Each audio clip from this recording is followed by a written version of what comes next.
நல்ல தகப்பனே, எங்கள் சர்வ வல்லமையுள்ள ஆண்டவரே, இந்த அருமையான நேரத்திற்காக உமக்கு ஸ்தோத்திரம்.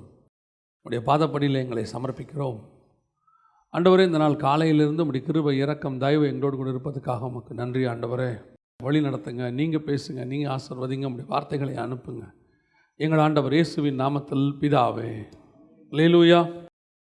1 சாமுவேலின் புஸ்தகம் 17ஆம் அதிகாரம் 32, 33. தாவீது சவுலை நோக்கி, இவன் நிமித்தம் ஒருவனுடைய இருதயமும் கலங்க வேண்டியதில்லை. உம்முடைய அடியானைய நான் போய் இந்த பெலிஸ்தனுடைய யுத்தம் பண்ணுவேன் என்றான். 33. அப்பொழுது சவுல் தாவீதை நோக்கி, இந்த பெலிஸ்தனுடைய எதிர்த்து யுத்தம் பண்ண உன்னால் ஆகாது. நீ இளைஞன், அவனோ தன் சிறு வயது முதல் யுத்த வீரன் என்றான். கவனிங்க, நம்ம இதிலேருந்து ஒரு சில சின்ன உங்களுக்கு தெரிஞ்ச சம்பவம் தான் இது. இதுலேருந்து ஒரு சின்ன இந்த சவுலுக்கும் தாவீதுக்கும் உள்ளதான டிஃப்ரென்ஸ் தான் நம்ம இப்போ பார்க்க போகிறோம். சவுலுக்கும் தாவீதுக்கும் உள்ளதான டிஃப்ரென்ஸ். தாவீது சொல்கிறான், நான் யுத்தத்துக்கு போகிறேன், நீங்கள் பயப்படாதீங்க, நான் போய் அவனை என்ன செய்வேன், ஜெயிச்சிருவேன் அப்படின்னு சொல்கிறான். சவுல் சொல்கிறாரு, உன்னால் முடியாதுன்னு சொல்கிறார். இந்த ரெண்டு பேருக்கும் என்ன ஒரு வித்தியாசம்? ஏன் தாவீதுக்கு மட்டும் இப்படி ஒரு கான்ஃபிடென்ட்? சில நேரத்தில் இந்த கான்ஃபிடென்ட்டில் இன்னொன்று இருக்குது, அசட்டு தைரியம்னு ஒன்று இருக்குது. பார்த்துருப்பீங்க. அதாவது நம்மளால் முடியாது, ஆனால் போய் முன்னாடி நின்றுருவோம் இல்லையா? அப்புறம் அடி வாங்கி உத வாங்கி வருவோம். அப்புறம் இருக்கிறவங்களாம் சொல்லுவான், நாங்கள் தான் அப்பயோ சொன்னோம்ல போவாதுன்னு, கேட்டியா நீ, உன்னால் முடியாதுன்னு எங்களுக்கு தெரியாதா அப்படின்னு சொல்லுவாங்க. அது ஒன்று இருக்குது, அசட்டு தைரியம். இது வேறு தைரியம். அதாவது சவுல் ஒரு ராஜா, நம்ம எல்லாருக்கும் தெரியும். சமஸ்த இஸ்ரவேலிலே அவனை மாதிரி உயரமானவங்க யாரும் இல்லை. அவன் ஒரு தி பெஸ்ட் கிங். ஆனால் தாவீதை பொறுத்த வரைக்கும் ஒரு மெய்ப்பன், ஒரு சாதாரண, அன்றைக்கி சொல்ல பார்த்தோன்னா ஒரு சாதாரணமான ஒரு ஆள். ஆனால் எப்படி இவனுக்கு ஒரு தைரியம் இருக்கிறது? இவன் கையில் ஒரு தைரியம் இருக்குது. ஆனால் அவன் சொல்கிறான், பெலிஸ்தனை பார்த்து சொல்கிறான், கோலியாத்தை பார்த்து சொல்கிறான், அவன் சிறு வயது முதல் யுத்த வீரன். இவரும் யுத்த வீரன் தானே, சவுலும் யுத்த வீரன் தான். நிறைய யுத்தங்களை ஜெயிச்சிருக்கிறாரு, நிறைய போர் பண்ணியிருக்கிறாரு. இவரோட ஸ்டார்டிங் ராஜாவாகிறதுக்கே ஒரு பெரிய யுத்தம் பண்ணார். யுத்தம் பண்ணி தான் அவர் ராஜாவே மாறினார். ப்ரூஃப் பண்ணியிருக்கிறார். ஒரு யுத்தம் பண்ணி ஒரு ப்ரூஃப் பண்ணி ஜனங்கள்லாம் அதுக்கப்புறம் தான் அவர் ராஜாவாகவே ஏற்றுக்கொண்டாங்க. அப்படி இருக்கும்போது இந்த சவுலுக்கும் இந்த தாவீதுக்கும் என்ன வித்தியாசம்? எப்படி இந்த தாவீதுக்குள்ள ஒரு கான்ஃபிடென்ட் வருது, நான் கண்டிப்பாக ஜெயிப்பேன் அப்படின்னு? அப்படி கான்ஃபிடென்ட்டோடு இருக்கிற தாவீதை ஒருத்தன் டிஸ்கரேஜ் பண்ணுறான், உன்னால் ஆகாது. ஆனால் முடிவு பார்த்திங்கன்னா தாவீது கோலியாத்தை ஜெயிச்சிட்டார். அதுக்கு என்ன காரணம் தான் நம்ம இப்போ பார்க்க போகிறோம். அந்த ஒரு விஷயம் தான், இது தெரிஞ்ச சம்பவம் தான். எப்படி சவுலுக்கிட்ட இல்லாத ஒரு விஷயம் தாவீதுகிட்ட இருக்கிறது, சவுலால் முடியாத ஒரு விஷயம் தாவீதால் பண்ணப்படுகிறது. பல நேரத்தில் நாம் இப்படி தான் இருக்கிறோம் லைஃப்பில். ஆண்டவர் நம்மை கொண்டு சில காரியங்கள் செய்வதற்காகத்தான் பூமிக்கு கூட்டிகிட்டு வந்தார். நம்ம எல்லாருமே ரிவர்ஸில் யோசிக்கிற ஆட்கள். நான் பூமிக்கு வந்தேன், அப்புறமா ஒரு நாள் ஆண்டவர் என்னை ரட்சித்தார், அதுக்கப்புறமா நான் ஊழியக்காரனானேன் அப்படின்றது நம்முடைய வியூ. கர்த்தருடைய வியூ நான் ஒரு ஊழியக்காரனை பூமிக்கு அனுப்பியிருக்கிறேன், ஒரு காலகட்டத்தில் அவன் ரட்சிக்கப்படுவான், ஒரு காலகட்டத்தில் எனக்கு ஊழியத்துக்கு வருவான்றது கர்த்தர் ரிவர்ஸில் யோசிப்பார். காரணம், நம்ம ஆசாரிப்பு கூடாரத்துக்கு வெளியிருந்து உள்ளே பார்க்குறவங்க, அவர் ஆசாரிப்பு கூடாரத்தில் உள்ளேருந்து வெளியே பார்க்குறவர். அவருடைய பிளானுக்கும் நம்முடைய பிளானுக்கும் ரிவர்ஸ் வியூ இருக்குது. அப்போ பார்த்தா தான் தெரியும். இப்போ இயேசு வந்தார், நமக்காக மரித்தார், அவருடைய ரத்தம் நம்முடைய பாவங்களை மன்னிக்கிறது. இது நம்முடைய வியூ. ஹெவனுடைய வியூ, சகல ஜனங்களை பாவங்களை மன்னிக்கும்படி நான் ஒருத்தரை அனுப்பி வச்சுருக்கிறேன். குறிப்பிட்ட காலகட்டம் வரைக்கும் அவர் யோசேப்பு வீட்டில் இருப்பார். வேலை வந்தபோது அவர் அதுக்காக வேறு விரிக்கப்பட்டார். ரிவர்ஸ் வியூ, அது பார்க்கறது ரிவர்ஸ் வியூ. அதே மாதிரி தான் இப்போ நம்மளை ஏன் பரலோகம் அனுப்பி வச்சுருக்கு, நம்ம ஏன் இந்த பூமிக்கு வந்திருக்கிறோம்? அப்போ அனுப்பப்பட்ட நம்ம அத்தனை பேருக்கும் ஒரு டாஸ்க் இருக்குது. ஒவ்வொருத்தருக்கும் ஒவ்வொன்றும் செய்ய சொல்லி தான் கர்த்தர் அனுப்பி வச்சுருக்கிறார். நான் எப்போவுமே விசுவாசிக்கிற ஒரு விஷயம் என்னென்னா, ஆண்டவர் யாரையுமே விருதாவாக இந்த பூமிக்கு அனுப்பவே இல்லை. துன்மார்க்கருக்கு கூட ஒரு வேலை இருக்குதாமா. துன்மார்க்கனை எதுக்குன்னு நியமித்திருக்கிறார்? தீங்கு நாளுக்கு என்று நியமித்திருக்கிறார். அதுக்கு கூட ஒரு ஆள் அனுப்பிச்சு வச்சிருக்கிறார். நமக்கு ஆண்டவர் நம்மளை உயர்த்துக்கிறதுக்கு நம்மை நியமித்தார். நம்மை உயர்த்துக்கிறதுக்கு தேவையான எதிரியையும் கர்த்தரே நியமித்தார். அவன் சிறு வயது முதல் கொண்டு யுத்த வீரன். யார்? கோலியாத்து. அவன் எதுக்காக அப்படி யுத்த வீரனாக வளர்ந்தான் தெரியுமா? அவனுடைய ஒரே வேலை தாவீதை ராஜாவாக்குவது. தாவீதை ராஜாவாக்கிறதுக்காகவே அப்படி வளர்ந்துருக்கிறான். மற்ற என்ன சண்டை பண்ணால் ஏது பண்ணால் எதுவுமே அங்கே இருக்காது. அவனுடைய வேலை என்ன? நல்லா சாப்பிடு, நல்லா எக்ஸசைஸ் பண்ணு, நல்லா உடம்பை வளர்த்துக்கோ. அப்புறம் என்ன பண்ணோம்? தாவீதிட்ட தோத்துரு. இதுக்கு தான் நான் உன்னை அனுப்பி வச்சுருக்கிறேன். அவனுக்கு வேறு என்ன பண்ணானே அங்கே ஒன்றுமே இருக்காது. ஏன் அவன் தாவீதுகிட்ட தோக்கணும்னா, இப்போ இஸ்ரவேலுக்கு ராஜாவாக சவுலை கொண்டாந்தாச்சு. சவுல் தான் இருக்கிறதுலே உயரம். இப்போ அடுத்து சவுலுக்கு அப்புறம் ஒரு ராஜா வரணும், தாவீது வரணும். உடனே இப்போ சவுலை விட உயரமான ஒரு ராஜாக்கிட்ட போக முடியாது. இப்படி போயிட்டே இருந்துச்சுன்னா அடுத்தடுத்து உயரம் போயிட்டே இருக்கும் இல்லையா? இவர் 7.5 அடி, அப்புறம் தாவீது 8.5 அடி, அடுத்து வரக்கூடிய சாலமோன் 9.5 அடி. இப்படியே போயிட்டிங்கன்னா அதுக்கப்புறம் அவங்க மனைவிகள்லாம் ஏணி வச்சு தான் பேசுகிற மாதிரி இருக்கும். என்னப்பா காப்பி கொண்டு வரட்டுமான்னு அப்படி தூக்கிட்டு ஏணியில் மேலே போகிற மாதிரி இருக்கும் இல்லையா? அப்போது அடுத்தடுத்த உயரத்துக்கு போக முடியாது. ஆனால் கர்த்தர் இப்போ வேறு உயரத்தை கொண்டாடுறார். எப்படி கொண்டு வர்றாரு? சவுலை விட உயரமாக ஒருத்தனை கொண்டாடுறார், கோலியாத்தை. அவனை தாவீதை வச்சு ஜெயிக்க வைக்கிறாரு. இப்போது நீங்கள் டெக்னிக்கலி பார்த்தீங்கன்னா சவுலோட உயரமாக தாவீது மாறிவிட்டான். புரியுதா இப்போ? ஏன்னா சவுலோட உயரமான ஒருத்தனை அவன் ஜெயிச்சிட்டானா இவன் என்னவா ஆயிட்டான்? அவனை விட உயரமாக போயிட்டான்னு அர்த்தம். அதனால தான் அது முடியும் போது சொல்லுவாங்க, சவுல் கொண்டது 1000, தாவீது கொண்டது 16,000. சரி, எப்படி இந்த கான்ஃபிடென்ட்? என்னதுக்காக இந்த கான்ஃபிடென்ட்? இப்போ உங்களுக்கும் எனக்கும் அப்படி தான் ஆண்டவர் ஒரு டாஸ்க் வச்சு அனுப்பியிருக்கிறார். ஆனால் நம்ம கூட எதிரியோட கம்பேர் பண்ணால், இப்பவும் சொல்கிறேன், ஆண்டவர் நமக்கு விரோதமாக வைக்கிற எதிரிகள், நமக்கு எதிராக இருக்கக்கூடியவர்களை சாதாரணமாக வைக்கவே மாட்டார். நீங்கள் ஒரு என்ன சொல்கிறது, ஒன்றுமில்லாத ஒரு ஆளை ஜெயிச்சுட்டு மேலே வரணும்னு கர்த்தர் விரும்பவே மாட்டார். நாம் அதை விரும்புவோம் இல்லையா? நாம் கொஞ்சம் யாராவது ஒருத்தன் உயரமாக தடியாக இருந்தான்னா சாரிங்க சார் அப்படின்ட்டு வந்துடுவோம் இல்லையா? ஸோ நம்முடைய நோக்கம் எப்போவுமே எப்படின்னா, நம்மளை விட சின்ன ஆளாக இருந்தால் நம்ம என்ன பண்ணிடுவோம். ஆனால் ஆண்டவர் நமக்கு நியமிக்கிற எதிரி எப்போவுமே நம்மளோட பெரிய ஆள் தான். இஸ்ரவேல் ஜனங்கள் உள்ளே போகும்போது கர்த்தர் நியமித்த எதிரிகள் எப்பேற்பட்டவங்கன்னு கேட்டிங்கன்னா, பெலிஸ்தரின் 5 அதிபதிகள். அதை விட பெரிய விஷயம் என்னன்னு கேட்டிங்கன்னு சொன்னால், ராட்சதர்கள் அங்கே இருந்தாங்களா. ஏனோக்கின் புத்திரராகிய ராட்சதர்களை கண்டோம். எல்லாம் ஜெயின்ட்ஸ், உள்ளே இருக்கிறவங்களாம் ஜெயிண்ட். அதாவது ஆண்டவர் சொல்கிறாரு, யுத்தத்துக்கு பழக்க வைப்பதற்கு கர்த்தர் விட்டு வைத்த ஜாதிகள் என்னவெனில் அப்படின்னு சொல்லிட்டு உள்ளே போய் பார்த்தீங்கன்னா, எகிப்தரின் சகல 5 அதிபதிகளும் கானானியரும் இப்படிலாம் இருக்கும். இவங்கெல்லாம் யாருன்னா ஜெயின்ட்ஸ், பயங்கரமான ஜெயின். அதாவது பழகிக்கன்னு சொல்கிறது கூட ஆண்டவர் யாரை விட்டு தான் பழக விட்டுறாரு, நல்லா பெரிய ஆளை விட்டு தான் பழக விட்டுறாரு. நம்ம மீனவர்கள் பார்த்தீங்கன்னா, நம்மலாம் பிள்ளையை நீச்சல் அடிக்கிறதுக்கு எதில் விடுவோன்னு கேட்டிங்கன்னா, நல்ல ஸ்விம்மிங் பூலில், அதுவும் முதல்ல ஒரு 2 அடி 3 அடி இருக்கிற ஆழத்தில், அதுவும் டியூப்பை கட்டி உள்ளே போட்டு ஒரு ட்ரெயினர் வேறு இப்படி பிடிச்சிருப்பார் தலைக்கீழ, அது அங்கே பிடிச்சி வெறும் காலை மட்டும் தத்தக்க அடிச்சுக்கிட்டு இருக்கோம். இது கடைசி வரைக்கும் அது உள்ளே தான் அடிக்கும். பார்த்துருக்கீங்களா? ஆனால் அதுக்கப்புறம் நம்ம நினச்சோம் அவர் நீச்சல்லாம் அடிப்பாருங்கன்ட்டு. எதை பார்த்தாலும் பயப்படுவார் அவர். நீச்சல் தெரியும் ஆனால் கிணத்துல அடித்ததில்லை, நீச்சல் தெரியும் ஆனால் ஆற்றுல அடித்ததில்லை. ஸ்விம்மிங் பூல்னால் நல்லா அடிப்பேன், ஏன்னா அது ஆழமே 6 அடி தான். எவ்வளோ முழுகுனாலும் கால் தட்டி மேலே வந்துடுவோம். ஆனால் மீனவர்கள் இருக்காங்க பாருங்கள், தங்கள் பிள்ளைகளை கொண்டு போய் போடும்போதே கடலில் தான் போடுவாங்க. ஏன்னா இருக்கிறதுலையே டேஞ்சரஸ் ஸ்பாட். அவங்க சொல்லி கொடுக்குற இடமே எங்கே தான் இருக்கும்? கடலில். அங்கே போட்டு பழகிட்ட பிறகு அந்த குழந்தை எங்கே வேணாலும் நீச்சல் அடிக்கும், எப்பேற்பட்ட இடத்துல நீச்சல் அடிக்கும். அந்த மாதிரி தான் கர்த்தர் நம்மளை பழக வைக்கிற இடமே நல்ல ஒரு பெரிய ஜெயிண்ட்டுக்கிட்ட கொண்டு போய் விட்டுருவார். சில நேரத்தில் நம்மளை பாடம் சொல்லி கொடுக்கறதுக்கு நமக்கு மட்டும் ஸ்ட்ரிக்டான ஆள் வருவான்.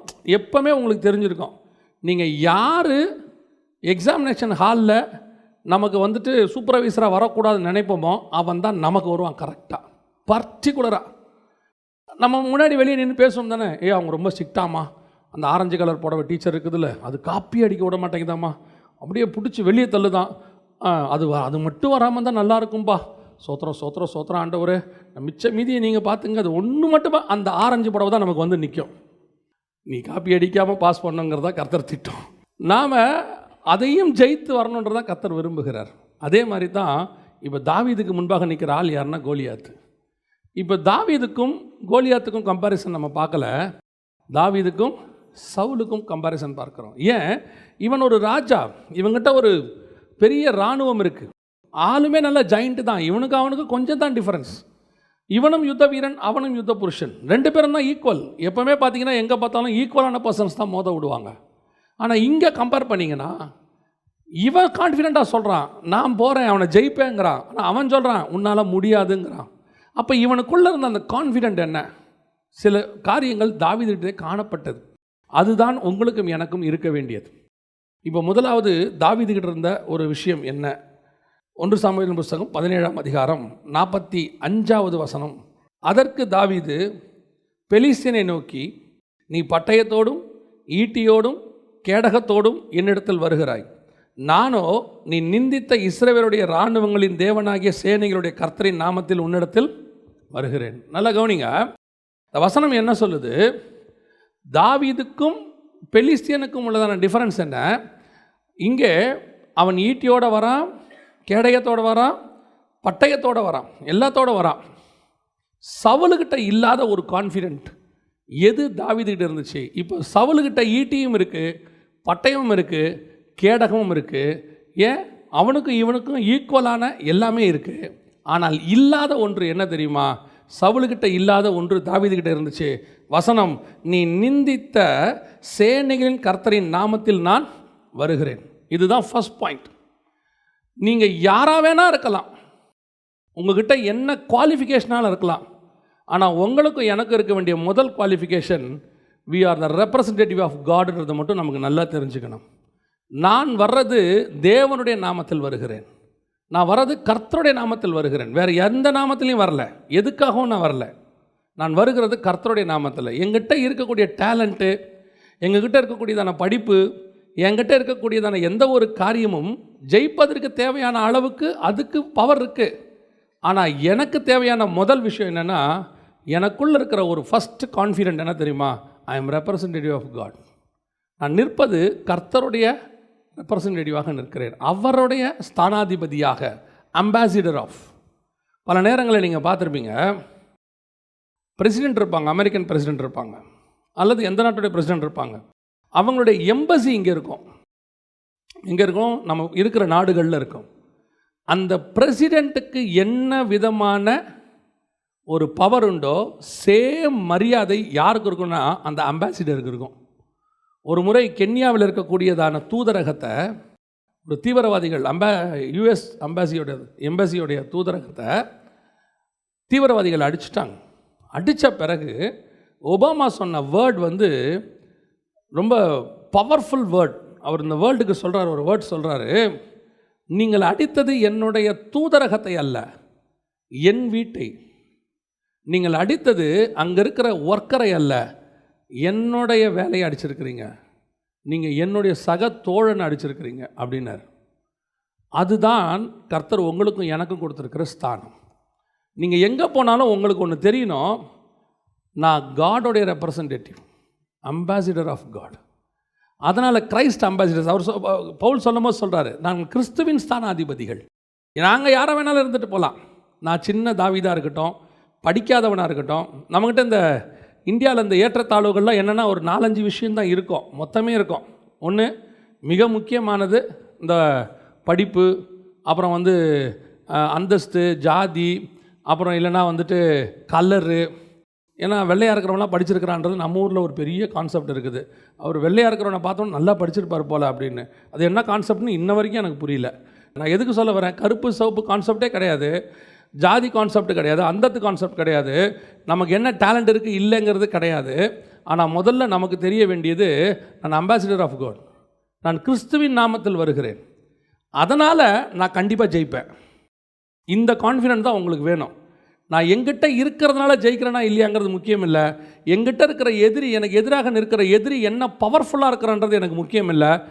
என்னோடு கூட ஒரு இருக்கிறார், அவர் என்னிலும் வல்லவராக இருக்கிறார். அவர் தான் எனக்காக இருக்கிறவர், அவர் தான் ஜெயிக்கிறவர், அவர் தான் ஜெயிப்பார். அவர் தோக்கவே மாட்டார், அவருக்கு தோல்வி என்பதே கிடையாது. அவர் எனக்கு முன்னாடி போயிட்டு இருக்கிறார். அப்படி இருக்கும்போது நான் எப்படி தோப்பேன்?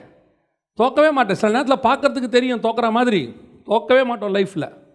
நீங்கள் ஒன்று மட்டும் நல்லா தெரிஞ்சு வச்சுக்கொள்ளுங்க, போகும்போது ரெப்ரசன்டேட்டிவ் காடாக போனோம். சிலர்லாம் சில நேரத்தில் பாருங்கள், நம்ம எல்லோரும் நின்றுக்கிட்டு இருப்போம், அட்மிஷன் வாங்கிறதுக்கு காலேஜில் அட்மிஷன் வாங்கிறதுக்கு நிற்போம், +2 முடிச்சுட்டு. நம்மளை விட 10 மார்க் ஒருத்தன் குறைவாக இருப்பான். நம்ம அங்கே வெளியே நிற்கும் போது எல்லோரும் பேசிக்கிட்டு இருப்போம்ல, நீ என்ன மார்க்கு, நீங்கள் என்ன, எங்கேருந்து வந்திருக்கீங்க, என்ன மார்க்கு. நம்மளை விட அவன் 10 மார்க் கம்மியாக இருப்பான், ஆனால் அவன் கான்ஃபிடெண்ட்டாக நிற்பான். ஏன் கான்ஃபிடென்ட் நிற்பான் தெரியுமா? எனக்கு கண்டிப்பாக கிடச்சிருங்க அப்படின்னு. அவனோட 10 மார்க் நமக்கு நிறையா இருக்கும், பதப்பட நிற்போம். ஏன் அப்படின்னு பார்த்தா அவன் சொல்லுவான், எங்கள் அப்பாவோடைய friend DEO, district education officer, எனக்கு ஒரு லெட்டர் இருக்குது, உள்ளே உட்காந்துருக்கிற ஹெச்ஓடி என்னுடைய மாமா, கன்ஃபார்மாக எனக்கு என்ன கிடைக்கும், சீட் கிடச்சிரும். இப்போ நமக்கு மார்க் இருக்குது, ஆனால் என்ன இல்லை, இந்த ரெக்கமெண்டேஷன் இல்லை, அது இல்லை, இது இல்லைன்னு ஒரு பயம் இருக்கும். நான் சொல்கிறேன், நமக்குரிய விசிட்டிங் கார்டு, நமக்குரிய ரெக்கமெண்டேஷன், நமக்கு இருக்கக்கூடியதான மிகப்பெரிய பலம் என்னென்னா, நம் கர்த்தர் நம்மோடு கூட இருக்கிறார். அவர் நமக்கு முன்பாக போவார். அவர் நம்ம கூட இருந்து கதவை திறந்து கொடுப்பார். அற்புதமாக அதிசயமாக நடக்கும். எப்படி நடக்கும்லாம் தெரியாது. சில நேரத்தில் நம்ம அறிவுக்கு எட்டாததுன்னு இருக்குல்ல, நீங்கள் இந்த அறிவுக்கு எட்டாததை பெருசாக நினச்சிப்பீங்க. அறிவுக்கு எட்டாதது எப்படி? ஐயோ அது பெரிய நாலேஜ்ஃபுல் இல்லை. சில விஷயங்கள் இன்னும் அறிவுக்கு எட்டாததெல்லாம் இருக்குது. ரொம்ப சிம்பிள் விஷயம்லாம் இருக்குது. எதுக்கு சொல்கிறேன்? பல நேரங்களில் ஆண்டவர் யூஸ் பண்ணுற மெத்தட் என்டையர்லி டிஃப்ரெண்ட். ஆண்டவர் யூஸ் பண்ணுற விதம், உன்னையும் என்னையும் செலக்ட் பண்ணினது ஒருத்தர் உட்கார்ந்துருக்கிறார். அவருக்கு தெரியும் நீங்களும் நானும் யார் என்பது, நம்ம பலம் என்பது அவருக்கு தெரியும். ஆனால் நமக்கு தான் தெரியாது அவர் யார் என்பது. அவருடைய பலம் என்ன என்பது நமக்கு தெரியாது. பல நேரத்தில் நாம் என்ன பண்ணிடுவோம் தெரியுமா? நம்ம பலத்தை நம்பிக்கிட்டு இயேசுநாதரை போட்டில் தூங்க விட்டுருவோம். ஆண்டவரே படுத்து தூங்குங்க. எங்கேப்பா போக சொல்கிறீங்க? ஏன்பா பிரயாணம் போயிட்டுருக்கோம், இஸ்ரவேலை காக்கிறவர் உறங்குவதும் இல்லை தூங்குவதும் இல்லைன்னு இருக்கு, என்ன தூங்க சொல்கிறீங்களே? ஆட நம்ம கடல் ஆண்டவரே. பாருங்கள், பேதுரு இருக்கார், சீனியர் ஃபிஷர்மேன். அவர் ஓட்டாத போட்டா அவருடைய அசிஸ்டண்ட் யோவான் இருக்கார், அவரும் கோ பைலட்டு, பயங்கரமான ஆள். இது பத்தாததுக்கு அந்திரேயா, எல்லாம் ஃபிஷர்மேன். அத்தனை பேரும் போட்டு நல்லா ஓட்டுவோம். நீங்கள் படுங்க ஆண்டவரே. ஆண்டவர் சொன்னார், உண்மையாவா படுக்க சொல்கிறீங்க? கன்ஃபார்மாக படுக்கட்டுமா? படுங்க. எப்படி படுக்கணும் தான்? தலைகாணி வச்சு படுங்க. வசனம் சொல்லணும், தலையணை வைத்திருந்தார். இவன் தலைகாணி கொண்டாந்துருப்பான் போல இவன் படுக்கிறதுக்கு. அவருக்கு தலைக்கு வச்சு படுக்க வச்சு, நல்லா படுங்க ஆண்டவர், நாங்கள் பார்த்துக்குறோம் சொன்னார். நான் கண்ணை மூணே உன் கதை முடிஞ்சிடா, யோசிச்சு சொல்லு, நல்லா படுங்க ஆண்டவரை, நாங்கள் பார்த்துக்குறோம். எல்லாருக்கும் அவங்க பலன். ஒரு 10 நிமிஷம் இருக்கும், அடிச்சது பாருங்கள் புயல், அடிச்சது பாருங்கள் காற்று. ஒருத்தர் நினச்சிருப்பான், டே நம்ம பார்க்காத காற்று ஒன்று அடிக்குது, இது வரைக்கும் இந்த கடலை நாங்கள் இப்படி பார்த்ததே இல்லை. கடைசியாக வந்து இவரை எழுப்புறான், ஆண்டவரே நாங்கள் மடிந்து போகிறது உமக்கு கவலை இல்லையா? நானா தூங்க சொன்னேன்? நாங்கள் அதாவது நம்ம பலன், என்னுடைய கடல், நான் ப்ராக்டிஸ்ட், வெல் ப்ராக்டிஸ்ட், இது முன்னாடி நான் பல முறை இதை கையாண்டு இருக்கிறேன் அப்படின்னு நினைக்கிற நமக்கு தான் ஒரு சறுக்கல் ஒன்று வரும். ஏன்? ஒரு விஷயத்தை மட்டும் மனசில் நல்லா வச்சுக்கணும், நான் எவ்வளோ டேலண்ட்டுங்கிறது முக்கியமே கிடையாது, நான் யார் மூலயமா போகிறேங்கிறது தான் முக்கியம்.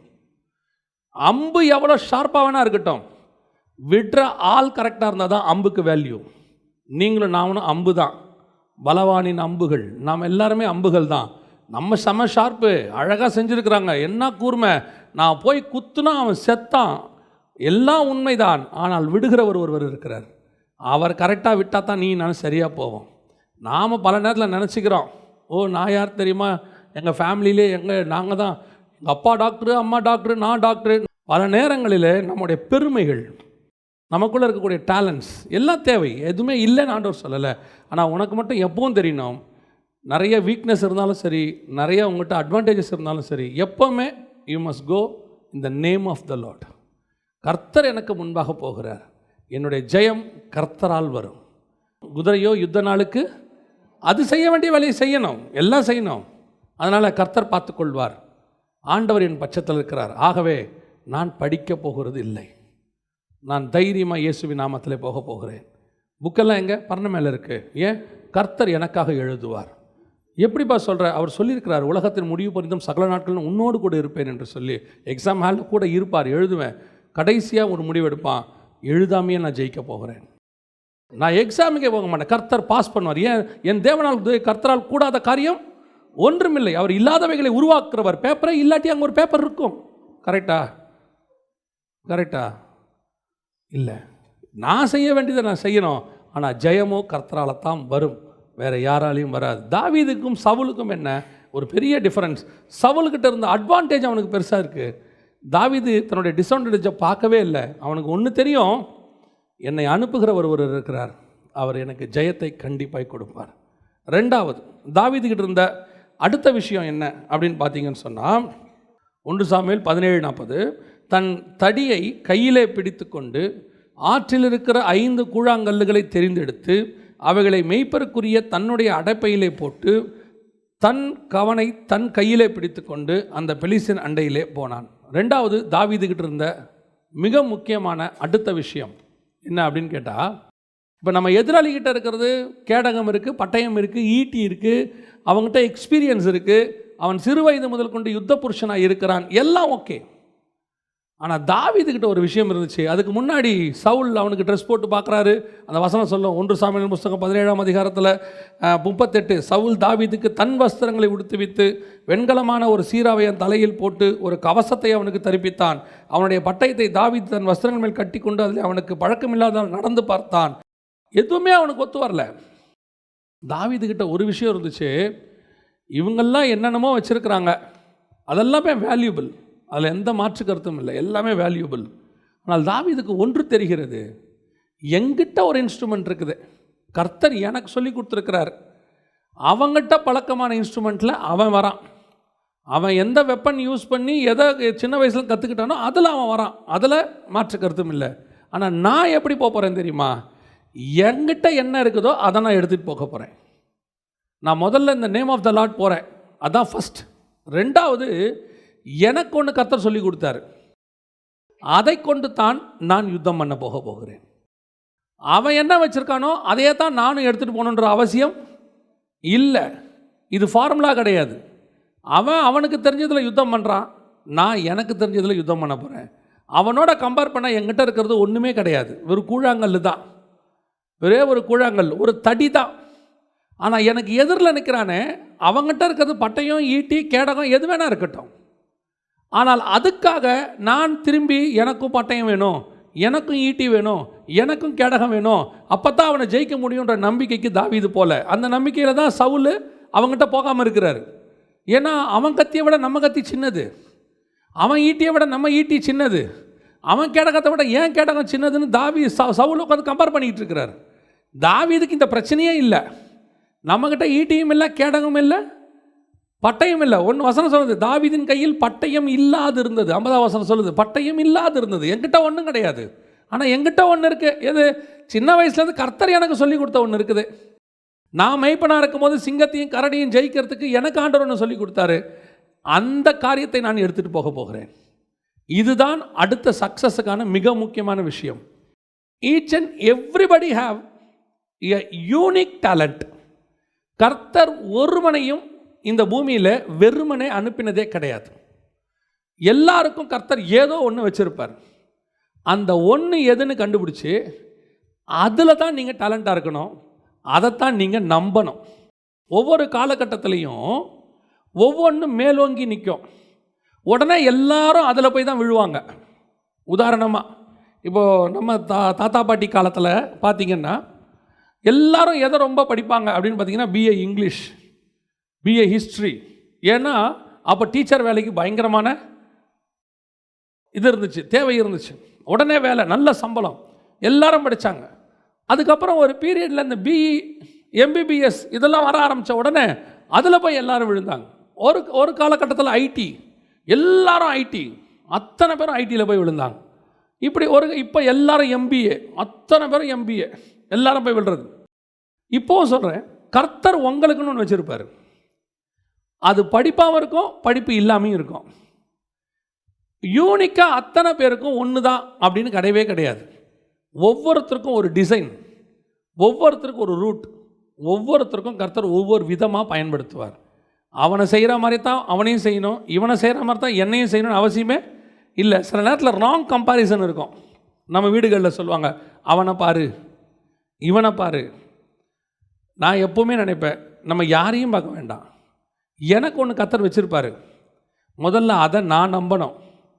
தாவீதுக்கு முதல்ல கர்த்தர் மேலே நம்பிக்கை இருந்துச்சு, ரெண்டாவது அவன் கையில் இருக்கிற கூழாங்கல் மேல் அவனுக்கு ஒரு நம்பிக்கை இருந்துச்சு.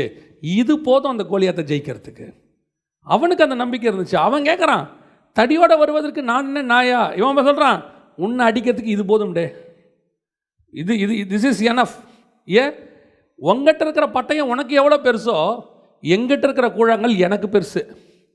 அதை கொண்டு ஜெயிக்க முடியும் நீ நினைக்கிற, இதை கொண்டு ஜெயிக்க முடியும் நான் நினைக்கிறேன். கர்த்தர் உங்ககிட்ட கொடுத்துருக்கிற ஒவ்வொரு விஷயமும் அப்படிப்பட்டது தான். அது ஒருத்தர் கீபோர்டு வாசித்த உடனே, அவர் கீபோர்டு வாசிக்கிறாருங்க, அவர் பெரிய ஆளுங்க, நமக்கு ஒன்றும் தெரியாது. ஆமாம், அவர் கீபோர்டு வாசிப்பார், பாட சொல்லி பாருங்க, கீபோர்டு மாதிரியே தான் சவுண்டு வரும். அவருக்கு பாட வராது.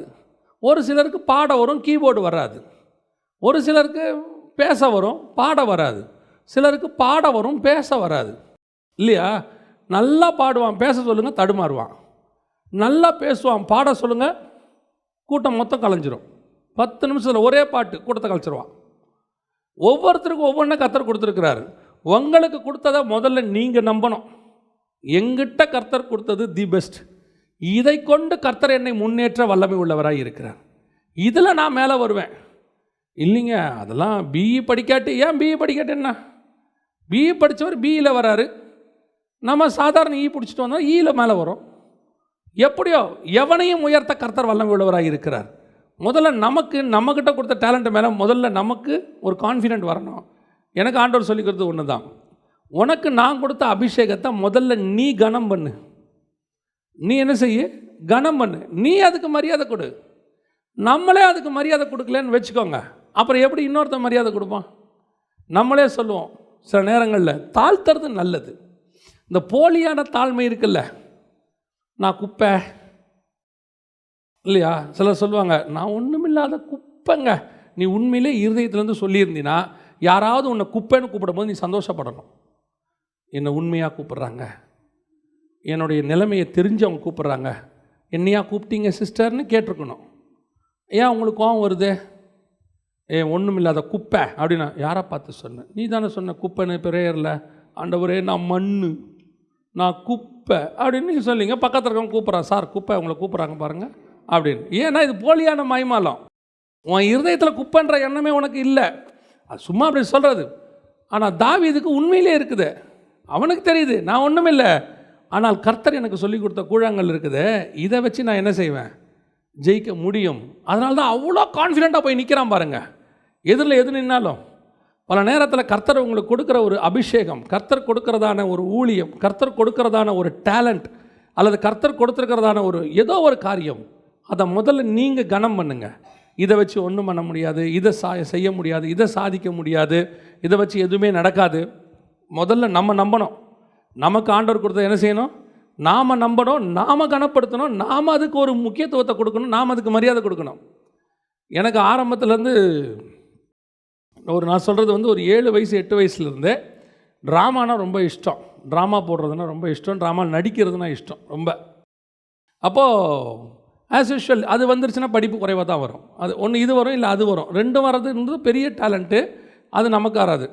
எப்போ பார்த்தாலும் இப்படியே ட்ராமா இப்படி போயிட்டு இருந்தோமா, திடீர்னு ஒரு நாள் ஒரு ஊழியத்தில் இருக்கும்போது அந்த ஊழியத்தில் ஒருத்தர் என்ன செஞ்சாங்க, நீங்கள் ட்ராமா போடுவீங்களாமே அப்படின்னாங்க.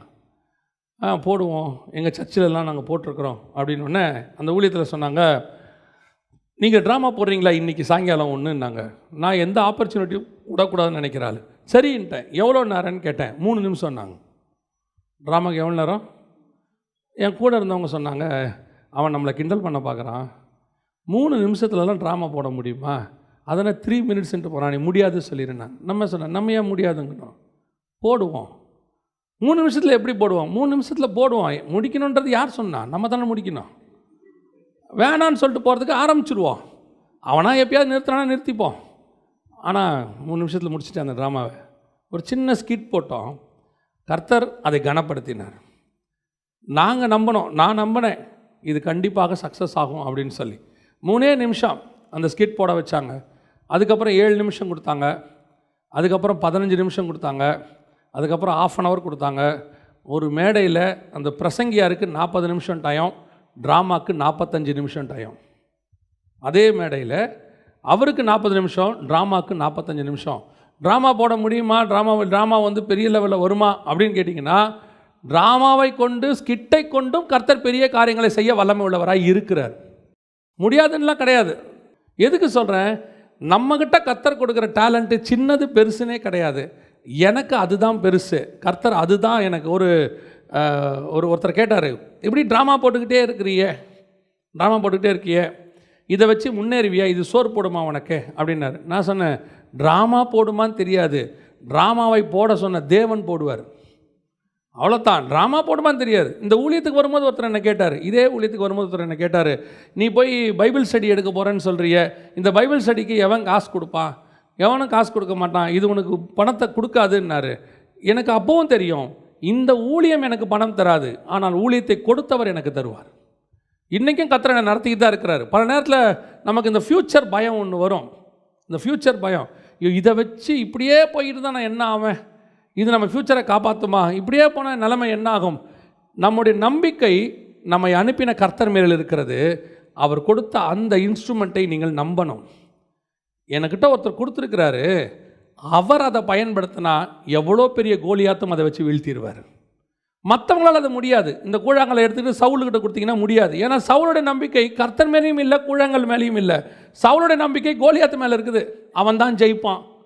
ஆனால் தாவீதோட நம்பிக்கை ஒன்று இருக்கிறது, கர்த்தர் ஜெயிக்க வைப்பார். அவர் நினச்சார்னா என் கூழாங்கல்லையும் ஜெயிக்க வைப்பார். என் கூழாங்கலை கொண்டு எப்பேற்பட்ட கோலியாத்தையும் வீழ்த்துவார். நீங்கள் முதல்ல உங்களுக்கு கொடுத்ததை ட்ரஸ்ட் பண்ணுங்க, நம்புங்க.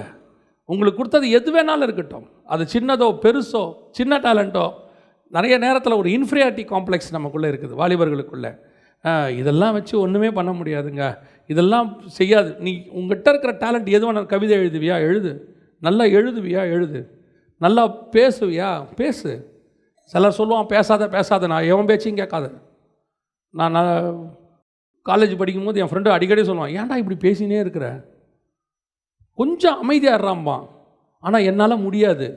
ஏன் முடியாதுன்னு எனக்கு இப்போ தான் தெரியுது. நான் பேசினே தான் இருக்கணும். அவன் பேச்சை கேட்டு நான் பேசாமல் இருந்தால் என் நிலைமையை யோசிச்சு பாருங்கள், என் வாழ்க்கையே போயிருக்கும். கர்த்தர் உனக்கு என்ன டேலண்ட் கொடுத்துருக்குறோ அதை யூஸ் பண்ணுங்கள். நீங்கள் கான்ஃபிடெண்ட்டாக யூஸ் பண்ணுங்கள். இதை கர்த்தர் பயன்படுத்துவார். அது எது வேணாலும் இருந்துட்டு போட்டோம், யாருக்கு வேணாலும் இருந்துட்டு போட்டோம். ஆனால் ஒன்று மட்டும் நிச்சயம், உன் கையில் இருக்கிறது ஒரு நாள் ஜெயிக்கும், கன்ஃபார்மாக ஜெயிக்கும். ஏன்னா அனுப்புனது கர்த்தர். அவர் அனுப்புகிறவர் உன்னை ஜெயிக்க வைக்காமல் விடவே மாட்டார். அதனால தான் வசனம் சொல்லுது, உம்மாலே நான் ஒரு சேனைக்குள் பாய்வேன், உம்மாலே நான் ஒரு மதிலை தாண்டுவேன். நான் சின்ன பையன் தாங்க, சிறு வயது முதல் கொண்டு அவன் யுத்த புருஷன் தாங்க, நான் சிவந்த மேனி உள்ளவன் தாங்க, அவனோட பார்க்கறதுக்கு நான் ஒன்றும் இல்லாத சின்ன பையன் தாங்க. ஆனால் ஒன்று எனக்கு தெரியும், என் கையில் இருக்கிற கல் ஒரு நாள் ஜெயிக்கும், ஒரு நாள் ஜெயிக்கும். உனக்கு ஆண்டவர் கொடுக்குற வாக்கு அதுதான். உங்கள்கிட்ட எதை கொடுத்தாரோ அதை எடுத்து தைரியமாக போ. யார் என்ன சொன்னாலும் நம்பாத, இதெல்லாம் நடக்காதுன்னு சொல்லுவாங்க, நீ நம்பவே நம்பாத, நடக்கும். உன் கூட இருக்கிறவர் அதை ஜெயிக்க வைப்பார். அந்த கான்ஃபிடென்ட் உனக்கு வந்துடுச்சுன்னா போதும். அல்லேலூயா. 21 வயசு இருக்கும். அப்போது வேலையெல்லாம் கிடையாது, எந்த வேலைக்கு போனாலும் என்னை அமுச்சு விட்ருவாங்க. ஏன்னா நான் அவ்வளோ நல்ல ஒர்க்கர். நான் ஒரு 15 நாளைக்கு மேலே என்னை வச்சுக்க மாட்டான். ஒன்று அவனுக்கு என்ன பிடிக்காது, இல்லை எனக்கு அவனை பிடிக்காது. அது என்ன காரணம்னே தெரியாது. எனக்கும் வேலைக்கும் 7ஆம் பொருத்தம். எங்கே போனாலும் நம்மளை உடனே அமுச்சு விட்ருவான். அப்படியே மீறி நம்ம 1 மாதம் இருக்கிறோன்னா அந்தாள் செத்துருவான், கம்பெனி மூடிடுவாங்க. அவ்வளோதான், இதுதான் நம்மளுடைய பொழப்பு. இப்படி எங்கே போனாலும் இப்படி நடந்துகிட்டே இருந்துச்சு. ஒரு நாள் ஆண்டவர்கிட்ட கேட்டேன், ஆண்டவர் என் பொழப்பு இப்படியே போயிருமான்னு. ஆண்டவர் சொன்னார், உன் கூட நான் இருக்கேன், ஃப்யூச்சரை பற்றி பயமே படாது. அன்னையிலேருந்து இன்னை வரைக்கும் ஃப்யூச்சரை பற்றி பயந்ததே கிடையாது. அதாவது இப்போ இருக்க யங்ஸ்டர்ஸ் எல்லாம் பார்க்கும்போது சில நேரத்தில் எனக்கு கொஞ்சம் ஆச்சரியமாக இருக்கும். Multiple talent. ஒரு சிலர்கிட்டலாம் 1த்துக்கும் 2த்துக்கும் 3த்துக்கும் 4 டேலண்ட்டுக்கு மேலே வச்சுருக்குறாங்க. அவங்களோடலாம் பார்த்தா நான் ரொம்ப யோசிப்பேன், ஏதோ தப்பிச்சு ஓடி வந்துட்டோம் போல். நம்ம சில நேரத்தில் நம்ம யோசிக்கிறோம், அவர் பாடுறாரு, இவர் பாடுறாரு, அவர் நல்லா மியூசிக் வாசிக்கிறாரு, அவருக்கு ஒரு டேலண்ட் இருக்குது. அவங்களுக்கு ஒன்று என் கையில் ஒரு கூழாங்கல் இருந்துச்சு. அந்த கூழாங்கல்லை உண்மையாக விசுவாசத்தோடு கர்த்தருடைய நாமத்தில் எடுத்து நான் அடித்தேன், விழுந்தது கோலியத்தாக இருந்தது. ஆமென். தைரியமாக எடுத்து கூழாங்கல்லை எடுத்து அடிங்க. உங்களுக்கு ஆண்டவர் என்ன கொடுத்துருக்கிறாரோ, உங்ககிட்ட இருக்கிற டேலண்ட்டை நீங்கள் டிஸ்கரேஜ் பண்ணாதீங்க, நீங்கள் என்ன செய்யாதீங்க. அது உங்களுக்கு ப்ரேயர் பண்ணுறதா கூட இருக்கும். சில நேரத்தில் சிலர் ப்ரேயர் பண்ணால் உடனே நடக்கும், கர்த்தர் கேட்பார். அவங்க சொல்லுவாங்க, ஆண்டவர் எனக்கு ஒரு சொப்பனம் கொடுத்தாரு, ஜோம் பண்ண நடந்துச்சும்பாங்க. பெரிய பெரிய தீர்க்கதரிசிகள் சொல்ல முடியாததெல்லாம் சாதாரணமாக ஒரு ஆள் சொல்லுவாங்க. ஒரு அம்மா ஒரு கிராமத்துக்கு போனப்போ சொன்னாங்க, ஐயா நான் ஜோம் பண்ணி 3 பேரை உயிரோடு எழுப்பியிருக்கிறேன். நாங்கள் எத்தனை பேரை? 3 பேரை உயிரோடு எழுப்பியிருக்கீங்களா? நம்ம ஜோம் பண்ணால் கட்டி கூட மறைய மாட்டேங்குது. ஜோம் பண்ணிட்டு தடவி பார்க்குறோம், கட்டி போயிடுச்சா? அவங்க ரொம்ப நேரம் கழிச்சு இல்லை இருக்குது, இன்னும் போகலங்கிறான். கான்ஃபிடென்ட்டே நமக்கு இல்லை. அந்தம்மா 3 பேரை உயிரோடு எழுப்பியிருக்கு, அந்தம்மா அங்கே இருக்கு. அந்தம்மா சொல்லுது, நான் எது ஜோம் பண்ணாலும் ஆண்டவர் எழுப்பிடுவாயா? எவ்வளோ பெரிய கான்ஃபிடென்ட் பாருங்கள். அந்தம்மா ஏதோ ஒரு கிராமத்துக்குள்ளே ஒரு குடிசைக்குள்ளே இருக்கக்கூடிய ஒரு சாதாரண ஒரு ஆள். எவரை கொண்டும் கர்த்தர் எந்த கூழாங்கல்லையும் பயன்படுத்த வல்லமை உள்ளவராக இருக்கிறார். அல்லேலூயா. உங்களையும் தேவன் அப்படி பயன்படுத்த வல்லமை உள்ளவராக இருக்கிறார். கடைசியாய் தாவீதுக்கும் சவுலுக்கும் இன்னொரு பெரிய விஷயம் இருந்தது. 1 சாமுவேல் புஸ்தகம் 17ஆம் அதிகாரம் இவ்விதமாய் தாவீது ஒரு கவனினாலும் ஒரு கல்லினாலும் பெலிஸ்தேனை மேற்கொண்டு அவனை மடங்கடித்து அவனை கொன்று போட்டான். தாவீதின் கையில் பட்டயம் இல்லாதிருந்தது.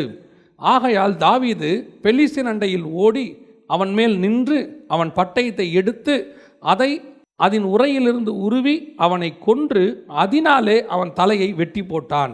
அப்பொழுது தங்கள் வீரன் செத்து போனான் என்று பெலிஸ்தேர் கண்டு ஓடி போனார்கள். மூணாவது, முதல்ல நாம் கர்த்தருடைய நாமத்தில் போகிறோம். அதுதான் ஃபஸ்ட், நம்ம ஜெயிக்கிறதுக்கான ஃபஸ்ட் ஃபார்முலா. ரெண்டாவது, நம்மக்கிட்ட கர்த்தர் கொடுத்ததை நாம் நம்பணும், அதை எடுத்துக்கிட்டு போகணும். ஊழியத்துக்கோ அல்லது எந்த ஒரு காரியமோ நாம் முன்னாடி எடுத்துக்கிட்டு போகணும். இப்போ மூணாவது, இது அதை விட ரொம்ப முக்கியம். என்ன தெரியுமா? நம்மக்கிட்ட ஒன்று இருக்காது, அது நம்ம எதிரிக்கிட்ட இருக்கும். அதை யூஸ் பண்ணுற மனப்பக்குவம் உங்களுக்கு வரணும். இந்த உலகத்தில் இருக்கிற எந்த ஒரு விஷயமும், கவனிங்க, இந்த உலகத்தில் இருக்கிற எந்த ஒரு விஷயமும் தப்பானதுக்காக கண்டுபிடிக்கப்படவே இல்லை. அது கண்டுபிடிக்கப்பட்டது நல்லதுக்கு, ஆனால் பயன்படுத்தப்பட்டது தப்புக்கு. எந்த ஒரு பொருளும், இப்போ செல்ஃபோன் இருக்குது. நாங்கள் உங்களை மாதிரி உட்காந்து செய்தி கேட்குற காலத்தில் அன்னைக்கு உள்ள ஊழியர்கள் எங்களுக்கு என்ன சொல்லி கொடுத்தாங்கன்னா, டிவி பாவம், டிவி பாவம், டிவியை என்ன செய்யக்கூடாது, பார்க்கக்கூடாது, வீட்டில் டிவி வைக்கக்கூடாது, டிவி வீட்டில் இருந்தால் தூக்கி வெளியே போடுங்க. இது இருந்துச்சு. ஒரு காலகட்டத்தில் டிவியில் ஊழியம் பண்ணாத ஊழியக்காரரே கிடையாது, டிவியில் பிரசங்கம் பண்ணாதவங்களே கிடையாது. எல்லாரும் டிவியில் காலையிலையும் சாயங்காலம் பேசுவாங்க, பேசாத ஊழியக்காரங்களே கிடையாது. ஒரு காலகட்டம் பிறகு கம்ப்யூட்டர் வந்துச்சு. கம்ப்யூட்டர் முதல்ல வந்தவுடனே இது பிசாசு, இதை யூஸ் பண்ணக்கூடாது, 666 எல்லாம் உண்மைதான். ஆனால் இன்றைக்கி கம்ப்யூட்டர் யூஸ் பண்ணாத ஊழியக்காரர் யார்? இன்றைக்கி ஸ்மார்ட் ஃபோன் யூஸ் பண்ணாதவங்க யார்? ஸ்மார்ட் ஃபோன் ஒரு மினி கம்ப்யூட்டர் மாதிரி உங்களுக்கு, அது யூஸ் பண்ணாத ஆள் யார்? ஒரு பீரியடில் எல்லாத்தையும் தப்பு பண்ணக்கூடாதுன்னு ஒதுக்கி வச்சுருவாங்க. ஆனால் அதை பிசாசு நல்லா எடுத்துப்பான், கோலியாத்து கையில் அந்த பட்டயத்தை எடுத்துப்பான். ஒரு காலகட்டத்துக்கு பிறகு தான் நமக்கு ஒரு அறிவு வரும், எந்த ஒரு பொருளையும் சரியாய் பயன்படுத்தினால் தவறே கிடையாது. கோலியாத்தின் பட்டயத்தை எடுத்து கோலியாத்தை வெட்டினால் தப்பு கிடையாது. தாவீது ஐயோ அது பெலிஸ்தேர் பட்டயம், அதை நான் தொடமாட்டேன், நான் இஸ்ரவேலன் சொல்லவே கிடையாது. தாவீது ஓடி போய் அவன் பட்டயத்தை எடுத்து, இன்றைக்கி நிறைய கோலியாத்தின் பட்டயம் இருக்குது, மீடியா இருக்குது, டிவி இருக்குது, இன்றைக்கி எத்தனையோ காரியங்கள் இருக்குது உலகத்தில். நாம் என்ன சொல்கிறோம்? அது பாவம், அதுக்கிட்ட போகாத, அதை செய்யாத, அதை தொடாத, அதை பார்க்காத. நான் சொல்கிறேன், எதை எப்படி ஹேண்டில் பண்ணணும்னு உனக்கு தெரியணும், அவ்வளோதான். எதை எப்படி ஹேண்டில் பண்ணணும்னு உனக்கு தெரியணும். கத்தி என்பது ஆயுதம், அதை காய்கறி வெட்டுக்கிற வரைக்கும் கரெக்ட், கழுத்தை வெட்டினா தான் தப்பு. நீ என்ன காய்கறி வெட்டிட்டு போ, எவ்வளோ காய் வெட்டுமோ அவ்வளோ காய் வெட்டு, ஒரு தப்பும் கிடையாது. ஏன் கழுத்தை வெட்டும் போது அது பாவமாக மாறுது? இன்டர்நெட் இருக்குது, நீங்கள் யூஸ் பண்ணுங்கள், எதுக்கு யூஸ் பண்ணணுமோ அதுக்கு யூஸ் பண்ணுங்கள். முடித்த உடனே வெளியே வந்துடுங்க, நெட்டை விட்டு வெளியே வந்துடுங்க. இன்டர்நெட்டை யூஸ் பண்ணாதீங்கன்றதான் தப்பு. பண்ணணும், அதை எப்படி பண்ண? இப்போ பாருங்கள், அந்த பட்டயத்தை எடுத்து அவன் யூஸ் பண்ணான் தாவீது, ஆனால் பட்டயத்தோடைய அவன் சுத்தலை. வசனம் பின்னாடி என்ன சொல்லுது பாருங்கள், 54. தாவீது பெலிஸ்தீனுடைய தலையை எடுத்து அதை எருசலேமுக்கு கொண்டு வந்தான், அவன் ஆயுதங்களையோ தன் கூடாரத்தில் வைத்தான். தூக்கிட்டு அலையில, அதை கொண்டு போய் ஒரு செட் அசைட் ஓரமாக வச்சுட்டான்.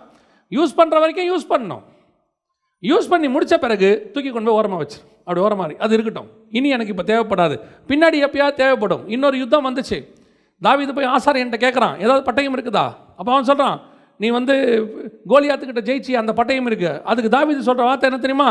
அதற்கு நிகர் இல்லை. எஸ், இன்னைக்கு பூமியில் இருக்கிற நிறைய வெப்பன் அன்கம்பேரபிள், அதை எடுத்து நீங்கள் ஏன் யூஸ் பண்ணக்கூடாது? ஒவ்வொரு காரியத்தையும் இல்லை வேணாம், இது எனக்கு தேவையில்லை. ஒரு விஷயத்தை நல்லா தெரிஞ்சுக்கொள்ளுங்க, இந்த உலகத்தில் மாற்றம் நடந்து கொண்டே இருக்கும். இந்த வேத வசனத்தை ஒரு காலத்தில் தோல் சுருளில் எழுதுனாங்க. தோல் சுருளில் எழுதினப்பட்ட பிறகு பேப்பருக்கு வந்துச்சு, இல்லை, தோல் சுருளில் எழுதப்பட்டு தான் புனிதமானது, பேப்பர் என்பது புனிதம் அல்ல. ஆகவே நான் பேப்பரில் எழுதின பைபிளை படிக்க மாட்டேன், தோல் சுருள் தான் நிஜமானது, தோல் சுருளில் தான் நான் எங்கேயும் எடுத்துகிட்டு போவேன்னா சாத்தியமா? வெறும் தோல் சுருளில் தான் பைபிள் இருக்கணும்னு நினச்சிருந்தா இவ்வளோ பைபிள் வந்திருக்குமா? ஆனால் பிரிண்டிங்கில் பிசாசு எவ்வளோ புக்கை கொண்டு வந்தானோ அதை விட நிறையா பிரிண்டிங்கில் ஆண்டவர் அவருடைய பைபிளை கொண்டாந்துட்டார். அந்த நேரத்துக்கு ஏற்ற காம்படிஷன். அன்னைக்கு இருக்கக்கூடியதான் டெக்னாலஜி என்ன, யூ மஸ்ட் டேக், உன் கையில் எடுக்கணும். எந்த ஒரு டெக்னாலஜியை கண்டு பயப்படாத, அதை யூஸ் பண்ண கற்றுக்கோ, அவ்வளோதான். கோலியாத்தின் பட்டயத்தை கண்டு பயப்படாத, யூஸ் பண்ண கற்றுக்கோ. ஆனால் எவ்வளோ யூஸ் பண்ணணும்னு தெரியுமோ அவ்வளோ யூஸ் பண்ணு. போய் அதுக்கு அடிக்டாக மாறிடாத. இன்றைக்கி இருக்கிற யங்ஸ்டர்ஸ்ட்டு இருக்கிற மிகப்பெரிய ப்ராப்ளம், ஒன்று அதை பார்த்து பயந்து ஓடிடுறான், இல்லை அதுக்கு அடிமையாயிடுறான், அதோடு போய் மாட்டிக்கிறான். இதான் இன்றைக்கி பிரச்சனை. ஒரு ஊழியக்காரர் அன்றைக்கி அழகாக பிரசங்கம் பண்ணார், சூப்பராக இருந்துச்சு. இன்னைக்கு பவுல் இருந்தால், இப்போ பவுல் மினிஸ்ட்ரி பண்ணால் மீடியாவை யூஸ் பண்ணுவாரா மாட்டாரா? பவுல் மீடியாவை யூஸ் பண்ணுவாரா மாட்டாரா? பண்ணுவார். ஆனால் அவருக்கு தெரியும் எந்த அளவுக்கு அதை யூஸ் பண்ணணும்னு சொல்லி. உங்களுக்கு தெரியுமா, கிரீக் லாங்குவேஜ் இருக்குல்ல, கிரேக்க மொழி, இந்த மொழிக்கு ஒரு பேர் உண்டு. கிரீக்குன்றது நம்ம வச்சுருக்க பேர், எபிரேயர்கள் அதுக்கு ஒரு பேர் வச்சுருப்பாங்க. தப்பாக எடுத்துக்காதீங்க, நான் அவங்க வச்ச பேர் தான் இருக்குது, நீங்கள் போய் நெட்டில் சர்ச் பண்ணிக்கலாம். இதுக்கு பேர் ப்ராஸ்டியூட் லாங்குவேஜ். கிரீக் லாங்குவேஜுக்கு பேர் என்னது? Prostitute language. ஏன்னு கேட்டிங்கன்னா, கிரேக்க வழிபாடுகள் வந்து அருவருப்பானவைகள், ரொம்ப விக்கிரகம் எல்லாம் இருக்குது. அதனால் இந்த எபிரேயர்கள் வந்து இதை யூஸ் பண்ண மாட்டாங்க, கிரீக் லாங்குவேஜை, கிரேக்க மொழியை யூஸ் பண்ண மாட்டாங்க. அதை வந்து ரொம்ப அருவருப்பாக நினைப்பாங்க. அந்த மொழியை வந்து அவங்க அருவருப்பாக நினைக்கிற மொழி. யூதர்கள் வந்து கிரேக்க மொழியை வந்து என்ன சொல்லுவாங்கன்னா, ஒரு விதமான ப்ராஸ்டியூட் லாங்குவேஜ் அப்படிம்பாங்க. ஆனால் அந்த மொழியில் தான் நியூ டெஸ்ட்மெண்ட்டோடைய புக்ஸ் எல்லாம் எழுதப்பட்டது. ஏன் எழுதுனாங்க? அன்னைக்கு அந்த மொழியில் எழுதினா தான் அது ரீச் ஆகும். பவுலுக்கு தெரியும் எங்கே கிரீக் பேசணும், எங்கே லத்தீன் பேசணும், எங்கே ஹீப்ரு பேசணும், எங்கே நியாயப்பிரமாணம் பேசணும், எங்கே லா பேசணும், எல்லாம் யாருக்கு தெரியும்? பவுலுக்கு தெரியும். அந்த இடத்துக்கு அதை யூஸ் பண்ணணும். யூஸ் பண்ணிட்டு தூக்கி ஓரமாக வச்சுட்டு போயிட்டே இருக்கணும். எவ்விதத்தினாலும் கிறிஸ்து பிரசங்கிக்கப்பட்டால் சரி. எதுக்காக நான் யூஸ் பண்ண போகிறேன்? கிறிஸ்துவுக்காக யூஸ் பண்ண போகிறேன். ஆனால் அது என்னை அடிமைப்படுத்தாது. அது என் கையில் இருக்கிற பட்டயம். பட்டயம் என்னை பிடிக்காது, நான் தான் பட்டயத்தை பிடித்திருப்பேன். தேவைப்பட்டால் யூஸ் பண்ணுவேன், தேவைப்படலையா பட்டயத்தை ஓரமாக வச்சுட்டு போயிட்டே இருப்பேன். அது தாவீதுக்கு தெரியும், பவுலுக்கு தெரியும், உங்களுக்கு தெரியணும். எதை பார்த்தும் ஓடாதீங்க, ஐயோ இதெல்லாம் வேண்டாம் செய்யாத, செய்யுங்க, எடுங்க, கையில் எடுங்க. இன்றைக்கி இருக்கிற மீடியாவுக்குள்ளே வாங்க. இன்னைக்கு வரங்க, ஒரு காலத்தில் புத்தக சுருளில் எழுதப்பட்டது, அப்புறம் பேப்பரில் எழுதினாங்க, இப்போ காற்றுல எழுதிட்டு இருக்கான், டிஜிட்டல். நாளைக்கு இன்னும் இப்போ ஆண்டவர் மட்டும், நான் அன்றைக்கி புனிதமாக எழுதின தோல் சுருளில் என் வார்த்தையை இனிமேட்டு தோல் சுருளை தவிர வேறு எதுவும் வரக்கூடாதுன்னாரா? பைபிள் பிரிண்டிங்கில் வந்ததுனால தான் உங்களுக்கு எனக்கும் பைபிளே வந்துச்சு. நாளைக்கு இதே பைபிள் எங்கே போகும் தெரியுமா? டிஜிட்டலுக்கு போகும். டிஜிட்டலில் படிக்க வேண்டிய சூழ்நிலைகள் வரும். அதை சரி பண்ணுறதுக்கு நமக்கு என்ன செய்யணும்? முயற்சி பண்ணணும். பிரிண்டிங் வெர்ஷன் இஸ் பெஸ்ட், அதில் எந்த மாற்று கருத்தும் இல்லை. நம்ம காலத்துக்கு, அடுத்த காலத்துக்கு வரும்போது ஒரு விஷயத்தை யாருக்கிட்ட வேணால் கற்றுக்கலாம். சாலமோன் சொல்கிறாரு, எறும்பை பாருங்க அப்படிங்கிறார். ஒரு மனுஷன் போய் என்ன செய்யலாம்? யாருக்கிட்ட வேணால் கற்றுக்கலாம். ஒதுங்கிடக்கூடாது. இது இல்லை, முடியாது, என்னால் செய்ய முடியாது, எது வேணாலும் வரட்டுமே. இன்னும் எத்தனையோ டெக்னிக் இப்போ அடுத்து வரப்போகுது. சாட் ஜிடிபின்னு ஒன்று வருது, இப்போ லேட்டஸ்ட்டாக ஒரு வெர்ஷன், இன்னும் ஒரு 1 வீக்கில் வரும். அதாவது கூகுளை விட வேகமாக ஆர்டிஃபிஷியல் இன்டெலிஜென்ஸ், அதை விட இன்னும் ட்ரில்லியன் ஸ்பீடில் வருது. அதுக்கு போட்டி போகிறதுக்கு நீ நான் ரெடி ஆகணும். ஏன்? அன்னைக்குள்ள ஆத்மாவை சந்திப்பதற்கு அன்னைக்கு ஒரு ஆள் வேணும் நமக்கு. நீ அவுடேட்டட் ஆகிட்டினா அன்னைக்குள்ளவனை யார் சந்திக்கிறது? 2000 வருஷத்துக்கு முன்னாடி உள்ளதான சிவிலைஸ்டு காலத்துக்கும் இப்போ இருக்கிற சிவிலைசேஷனுக்கும் எவ்வளோ டிஃப்ரென்ஸ் இருக்குது. அன்னைக்கு உள்ளவங்களுக்கு வந்துக்கும் இன்னைக்கு உள்ளவங்களுக்கும் நம்ம சுவிசேஷம் சொல்லிக்கிட்டு இருக்கிறோம். அன்னைக்கு பவுல் மாதிரி ஆட்கள் அப்டேட்டட் பண்ணதுனால தான் இன்றைக்கி நாம் அப்டேட்டடோடு இங்கே நிற்கிறோம். நீ அப்டேட்டட் ஆகாமல் அவுடேட்டட் ஆகிட்டேன்னா நீ யூஸ் பண்ணப்பட முடியாது, காலத்தில் காணாமல் போயிடுவேன். கர்த்தர் உன்னை எடுத்து பயன்படுத்திக்கிட்டே இருக்கணும்னா அப்பப்போ வரக்கூடிய எதிரி கையில் இருக்கிற பட்டயத்தை எடுத்து திருப்பி அடிக்கணும் அவனை. இன்றைக்கி கடைசி காலத்தில் யார் இப்போ நடக்க போகிறா? காற்று தான் எல்லாத்துக்கும் காரணம். ஒரு வசனம் வாசிங்க, உங்களுக்கு தெரிஞ்ச வசனம் தான். எபேசியர்கள் நிருபம் 2ஆம் அதிகாரம் 1-2 வசனம் வாசிங்க பார்ப்போம். அக்கிரமங்களினாலும் பாவங்களினாலும் மரித்தவர்களாய் இருந்த உங்களை உயிர்ப்பித்தார். அவைகளில் நீங்கள் முற்காலத்திலே இவ்வுலக வழக்கத்திற்கேற்றபடியாகவும் கீழ்ப்படியாமையின் பிள்ளைகளிடத்தில் இப்பொழுது கிரியை செய்கிற ஆகாயத்து அதிகார பிரபுவாகிய ஆவிக்கேற்றபடியாகவும் நடந்து கொண்டீர்கள். அப்படின்னா என்ன? காற்றுக்கு அதிபதி, ஆகாயத்து பிரபு அப்படிங்கிறது காற்றுக்கு அதிபதி. இவ்வுலக காலத்தில் கிரியை செய்கிற காற்றுக்கு அதிபதி. இன்றைக்கி மொத்தமும் காற்றுல தான் இருக்குது. உங்களை கண்ட்ரோல் பண்ணுறது, உங்களை பிடிக்கிறது, உங்களுக்குரிய டெக்னாலஜி, நீங்கள் ஆன்லைனு, நீங்கள் யூஸ் பண்ணுற எல்லாமே பிசாசு எதை எடுத்து யூஸ் பண்ணிகிட்டு இருக்கிறான்?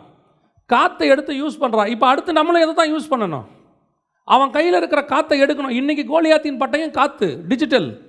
நீ திருப்பி எடுக்கணுமில்ல, அதை எடுக்காமல் விட்டுட்டு இல்லைங்க 2000 இயர்ஸ் பேக் நாங்கள் போட்டில் போய் கொண்டிருந்தோம். பிசாசு ஃப்ளைட்டில் போகிறான், நாம் போட்டில் போகிறோம். யார் ஜெயிப்பா? யோசிச்சு பாருங்கள். ஃப்ளைட்டில் போகிறது பாவமா? ஃப்ளைட்டில் போகிறது எப்போ பாவம் தெரியுமா? நீ ஆண்டவருக்காக ஃப்ளைட்டில் போகிறது பாவம் கிடையாது. நீ பாட்டு ஊர் சுற்றி பார்க்க போய் பீச்சில் மல்லாக்கப்படுத்திருக்கிறது தான் பாவம். புரியுதா? அன்னைக்கு அப்போஸ்தலர்கள் போனாங்க சுவிசேஷம் அறிவிக்க. எந்த கப்பலில் ஏறி போனாங்கன்னு இருக்குது தெரியுமா? ஒரு இடத்துல வியாபார கப்பலில் ஏறி போனாங்கன்னு இருக்குது. வியாபார கப்பலில் என்ன தெரியுமா இங்கிலீஷில்? Businessman class. இன்றைக்கி பிஸ்னஸ்மேன் கிளாஸ்னால் என்னன்னு தெரியல உங்களுக்கு? இருக்கிறதே டாப் கிளாஸு. அதனால் அவங்க பிஸ்னஸ்மேன் கிளாஸில் தான் போவேன்னாங்களா? இல்லை, அன்றைக்கி அது கிடச்சிச்சு அவங்களுக்கு. போகிறதுக்கு வர வாய்ப்பு இல்லை, வேறு போட் இல்லை, பிஸ்னஸ்மேன் கிளாஸ் இருந்துச்சு. ஏறு பிஸ்னஸ்மேன் கிளாஸில், ஏன் போ, சுவிசேஷம் முக்கியமா? அவ்வளோதான், எதை பற்றியும் கவலைப்படாது. இன்றைக்கி உன் கையில் டிஜிட்டல் இருக்குது, மீடியா இருக்குது.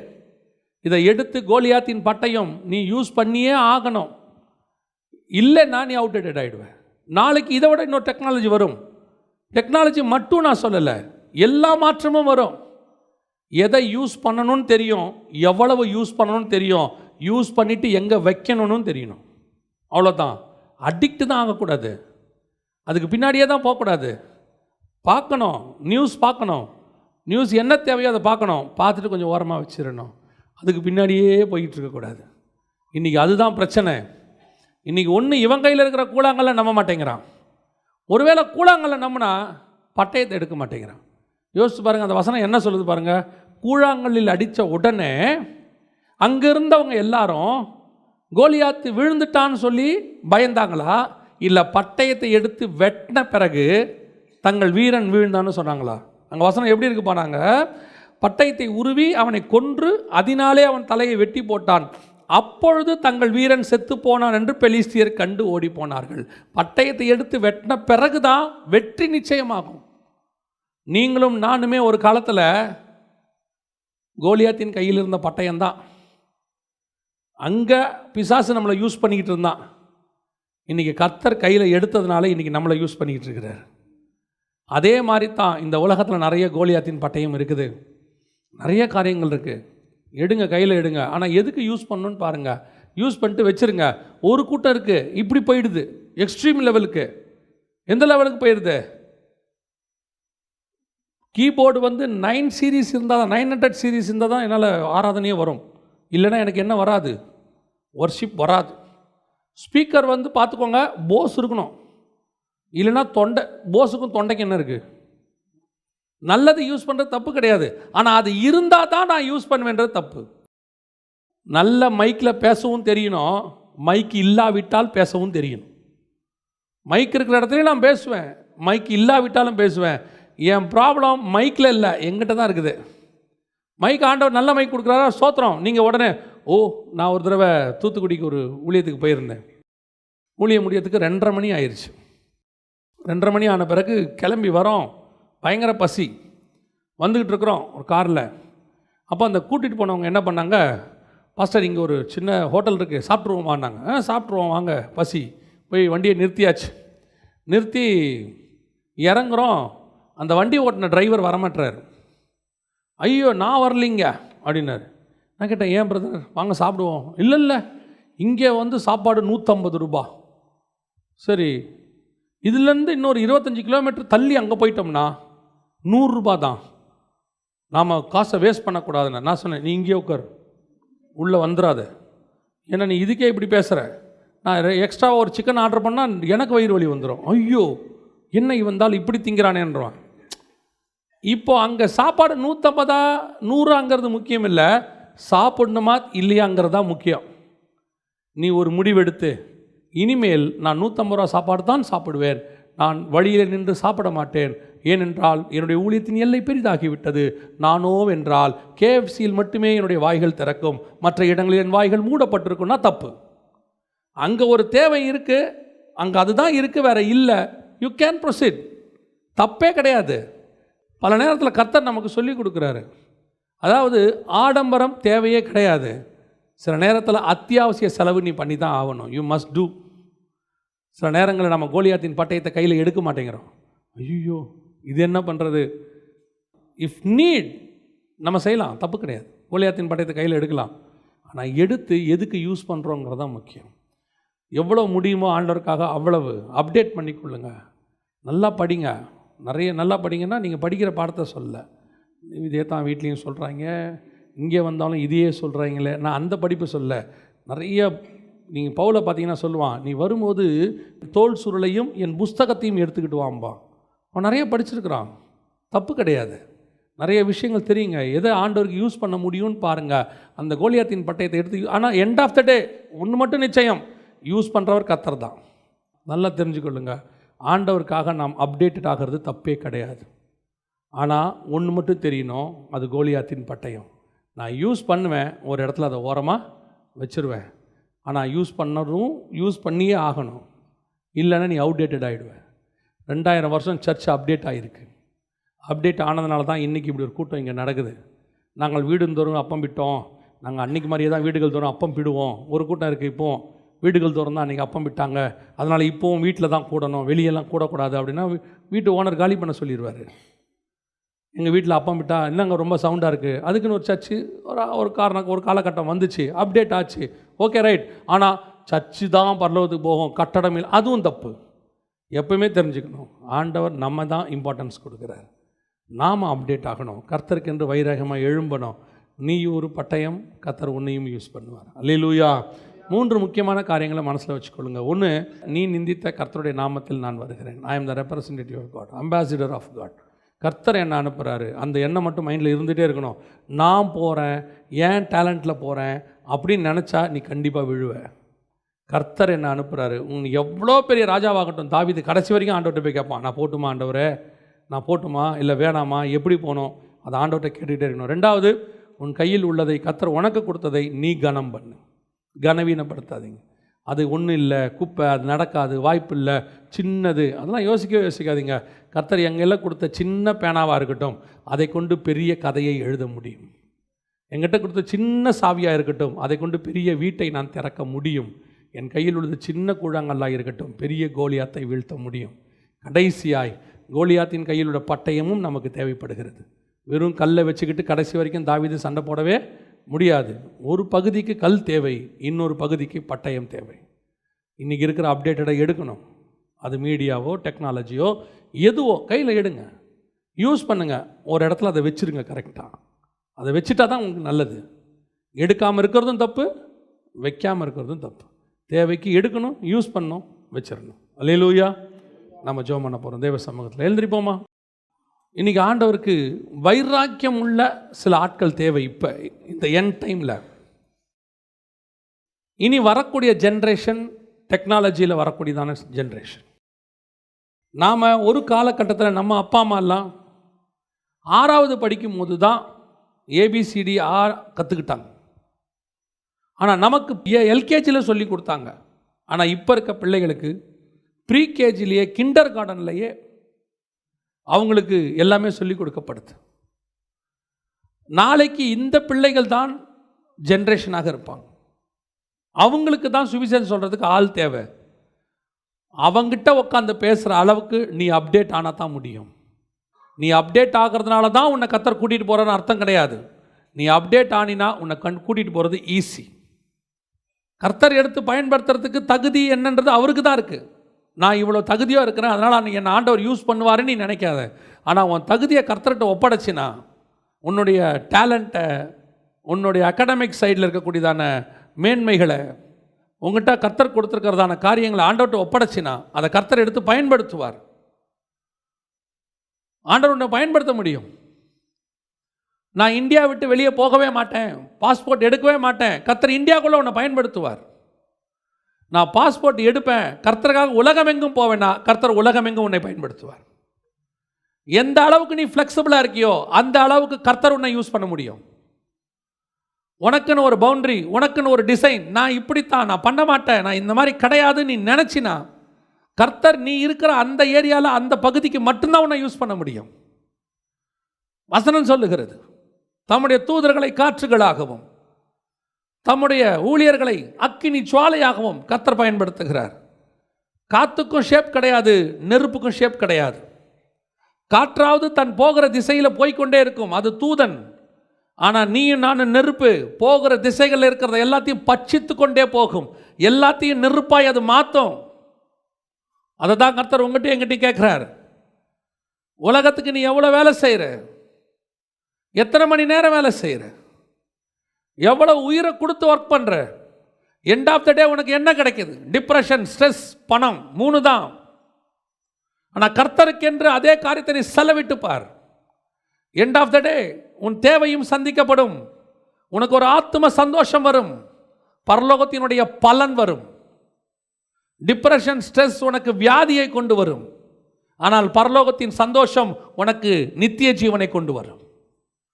கர்த்தருக்கு தேவை கோலியாத்தின் பட்டயம். இப்பொழுது உங்க கையில் கர்த்தர் எதை கொடுத்துருக்கிறார் பாரு. கூழாங்கல்லா, தடியா, அது என்ன வேணா இருக்கட்டும், தைரியமா சொல்லு, நான் கர்த்தருடைய நாமத்தில் வருகிறவன். என் கையில் இருக்கிற கோல் செங்கடலை பிளக்கும், என் கையில் இருக்கிற கோல் கோலியாத்தை வீழ்த்தும், என் கையில் இருக்கிற கோல் கர்த்தர் சொல்லுகிற காரியத்தை அது செய்யும், கண்மலை அடித்து தண்ணீரை கொண்டு வரும். உன் கையில் என்ன இருந்தாலும் அதை பற்றி யோசிக்கவே யோசிக்காது, அது கர்த்தர் கொடுத்தது. ஆண்டவர்கிட்ட கேள், ஆண்டவர் எனக்கு என்ன தந்திருக்கிறீங்க, நான் என்ன யூஸ் பண்ணணும்? ஃபயராக இருக்கணும் ஆண்டவருக்கு. கடைசி காலத்தில் பாரு, பிசாசுடைய பிள்ளைகளாம் எவ்வளோ ஃபயராக இருக்காங்க பாரு, எப்படி பிசாசுக்கு வேலை செய்கிறாங்கன்னு பாரு, டே நைட்டு பார்க்காம வேலை செய்கிறாங்க பாரு. அந்த ஃபயர் உனக்கு வரணும். என்ன எடுங்கப்பான்னு சொல்லு, என்ன தருகிறேன்னு சொல்லு. கர்த்தர் கையில் உன்னை பட்டயமாக மட்டும் எடுத்துட்டாருன்னா கர்த்தர் வெட்டுறது யாரை வேணாலும் இருக்கும். கர்த்தருக்கு இப்போ தேவை ஃப்ளெக்சிபிளான ஒரு ஃபயர்ஃபுல் பர்சன்ஸ். அதுவும் இது அறிவு பெருத்த காலம். நீ இதெல்லாம் வேணான்னு சொல்லி பயந்து ஓரமாக உட்காந்து போதும் கர்த்தாவே நான் சாகிறேன் நீ சொல்லிட்டீன்னா கர்த்தர் ஒரு சான்ஸ் உனக்கு கொடுப்பாரு. ஓடு, வெகு தூரம் உனக்கு ஆண்டவர் ஒரு சான்ஸ் கொடுப்பாரு. இல்லை நீ கோலியா நீ போய் ஒரு கெபிக்குள்ளே பதுங்கிட்டினா கர்த்தர் சொல்வார், எலிசாவை அபிஷேகம் பண்ணிட்டு நீ ஓரம் போம்பார். கர்த்தர் உன்னை எடுத்து பயன்படுத்துவார்.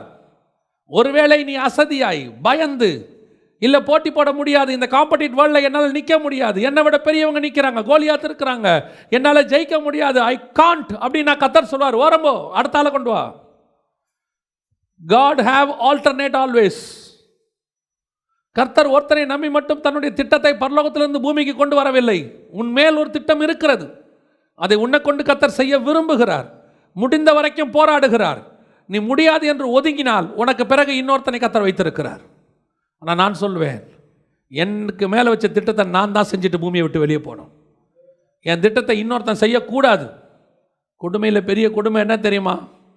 உனக்கு கர்த்தர் வச்ச திட்டத்தை இன்னொருத்தன் செய்யறத உன் கண்ணால் பார்க்க வைப்பார். அதுதான் இருக்கிறதுலே கொடுமை. உன் மேலே வச்ச திட்டத்தை இன்னொருத்தன் செஞ்சுக்கிட்டு இருப்பான், அதை அவன் கண்ணில் பார்க்க வச்சுட்டு சொல்லுவார், இது நீ செய்ய வேண்டியது, அவன் செய்கிறான் பாரு. அதை தான் நான் உங்களுக்கு சொல்லுகிறேன். ஆண்டவர்கிட்ட சொல்லுங்க, ஆண்டவரே நான் சின்ன தாவீது தான், எனக்கு முன்னாடி நிற்கிற உலகம், எனக்கு முன்னாடி நிற்கிற பிசாசு கோலியாத்தான் இருக்கட்டும் ஆண்டவரே, நான் போகிறது உங்கள் நாமத்தில் இன்னிலேருந்து புறப்படுற ஆண்டவரே. I am coming in the name of the Lord. I am coming in the name of the Lord. I am standing in front of the world, the name of the Lord. கர்த்தருடைய நாமத்தில் நான் நிற்கிறேன். என் கையில் உள்ளது சின்ன கூழாங்கல்லாக இருக்கட்டும், சின்ன டேலண்டாக இருக்கட்டும், ஒரே ஒரு பாட்டு, ஒரு மனுஷன் சாகிற தருவாயில் ஒரே ஒரு பாட்டு எழுதினான், சின்ன கூழாங்கல். ஆத்மா ஒன்றும் ரட்சிக்காமல் வெட்கத்தோடு ஆண்டவா வெறும் கையாய் இவனை சந்திக்கலாகுமோ என்று அந்த கூழாங்கல் இன்னைக்கு எத்தனையோ கோலியாத்துகள் இருதயத்தை கரைத்து தேவ பிள்ளைகளை மாற்றி இருக்கிறது. அவன் எழுதுனது ஒரு பாட்டு தான், ஆனால் 1000, 1,00,000, 1,00,00,000 மக்களை அது சந்தித்திருக்கிறது. நீ செய்கிறது சின்ன காரியமாக இருக்கும், ஆனால் பெரிய காரியங்களை விளைவிக்கும். அது நீ பில்லி கிரகம் மாதிரி 3,00,000 பேருக்கு பேச முடியலையேன்னு பயப்படாத. ஆனால் ஒரு பில்லி கிரகாமுக்கு நீ பேசிடு, கர்த்தர் அவனை கொண்டு 3,00,000 பேருக்கு பேசிடுவார். நீ பேசுறது ஒரு பில்லி கிரகமாக இருக்கட்டும். நீ ரெய்னாட் பாங்கே மாதிரி எழும்ப முடியலன்னு கவலைப்படாத, நீ ஒரு ரெய்னாட் பாங்கே கிட்ட பேசிடு, 34,00,000 பேருக்கு கர்த்தர் அவனை கொண்டு பேசிடுவார். பேதுரு மாதிரி 5,000 பேருக்கு 3,000 பேருக்கு பேச முடியலையேன்னு பவுல் வருத்தப்படலை. ஒரே ஒரு நிருபம் எழுதுனா இன்னைக்கு 3000 கோடி பேருக்கு அது பேசிருச்சு. நீ செய்யறது சின்ன காரியம், ஆனால் அதை கொண்டு பெரிய காரியத்தை செய்ய கர்த்தர் வல்லமை உள்ளவராய் இருக்கிறார். நான் ஒரு போட்டு கட்டினேன், 100 வருஷமாக கட்டினேன், 8 பேர் தான் உள்ளே வந்தாங்க, என் மினிஸ்ட்ரி ஃபெயிலியர்னு நோவா நினச்சானா, கர்த்தர் சொல்லுவார், நீ 8 பேர் அன்னைக்கு நீ பார்த்தது, இன்னைக்கு பூமியில் இருக்கிற 800 கோடி பேருக்குமே அந்த 8 பேர் தான் காரணம். அந்த 8 பேர் இல்லாவிட்டால் இன்னைக்கு 800 கோடி பேர் இல்லை. நீ கட்டின போட்டு பெருசு, நீ பண்ண ஊழியம் சின்னது நீ நினைக்கிற. ஆனால் கர்த்தர் சொல்றார், அதை கொண்டு நான் பெரிய காரியத்தை செய்வேன். கடைசியாய் கோலியாத்தின் பட்டயத்தை கையில் எடுக்க பயப்படவே பயப்படாத. உலகத்தில் இருக்கிற பல காரியங்கள் கர்த்தர் எடுத்து பயன்படுத்த விரும்புகிறார். அடுத்த ஜெனரேஷனுக்கு கர்த்தர் உன்னை பட்டயமாய் நிறுத்த விரும்புகிறார். பிசாசு எவ்வளோ பெரிய ஆளை எழுப்பினாலும் அதுக்கு அகைன்ஸ்டாக ஆண்டவர் ஒரு ஆளை எழுப்பி வச்சிருப்பார். என்னதான் உலகத்தில் எப்பேற்பட்ட சினிமா பாட்டு, சினிமா மியூசிக் போகிறவன் வந்தாலும் இந்த பக்கம் ஒரு சாரால் நவராஜியும் இந்த பக்கம் ஒரு ஃபாதர் பெர்க்மன்ஸையும் கர்த்தர் எழுப்புவார். அவர்களைப் போல நாங்கள் டேலண்ட் உள்ளவர்களாக இல்லாமல் இருக்கலாம், ஆனால் அவர்களால் முடியாத ஆத்ம ரட்சிப்பை இவர்கள் பாடல்கள் செய்யும். அதே மாதிரி தான் கர்த்தர் உன்னையும் செய்வார். தைரியமாக எடு பட்டயத்தை, ஆனால் யூஸ் பண்ணிட்டு வைக்க தெரியணும். அடிக்ட் ஆகிடாத பட்டயத்துக்கு. அந்த டெக்னாலஜியோ மீடியாவோ whatever it is, go ahead. But உனக்கு தெரியணும் எங்கே அதை நிறுத்தணும்னு சொல்லி, எங்கே அதை கீழே வைக்கணும்னு தெரியணும். அதுக்கு பின்னாடி போய் அடிக்ட் ஆகிடக்கூடாது. நம்ம ஜெபம் பண்ண போகிறோம். இப்போ கர்த்தருக்கென்று கடைசி காலத்தில் ஊழியம் செய்ய, வைராக்கியமாக எழும்ப, கர்த்தருக்கென்று பிரகாசிக்க, ஒரு அக்கினி சுவாலையாக உருவின பட்டயமாக என்னை தருகிறேன்னு சொல்லக்கூடிய கடைசி காலத்தில் ஒரு குரூப்பை கர்த்தர் எழுப்ப விரும்புகிறார். உன்னை கொண்டு தான் கர்த்தர் பெரிய காரியங்களை செய்ய விரும்புகிறார். நீ தான் இப்போ தேவை. நிறைய பேர் வயசாகி போச்சு. போன ஜென்ரேஷனில் உள்ள ஊழியக்காரங்கிட்ட அனுபவம் இருக்குது, சத்தியம் இருக்குது, வெளிப்பாடு இருக்குது, ஆனால் வேகம் இல்லை. காரணம் சரீரம் பலவீனம். இப்போ கர்த்தருக்கு தேவை நல்ல ஆக்டிவாக வேலை செய்யக்கூடிய கிதியோன்கள், ஆக்டிவாக வேலை செய்யக்கூடிய யோசுவாக்கள், ஆக்டிவாக வேலை செய்யக்கூடிய பவுல்கள், தீமோத்தேயுகள், தீத்துகள் தேவை இப்பொழுது கர்த்தருக்கு. உன்னை ஒப்பு கொடுத்தினா கர்த்தர் உன்னை கோலியாத்தின் பட்டயத்தை போல எடுத்து பயன்படுத்துவார். நீ கூழாங்கல்லாம் இருந்தாலும் பயன்படுத்துவார், நீ பட்டயமாக இருந்தாலும் பயன்படுத்துவார்.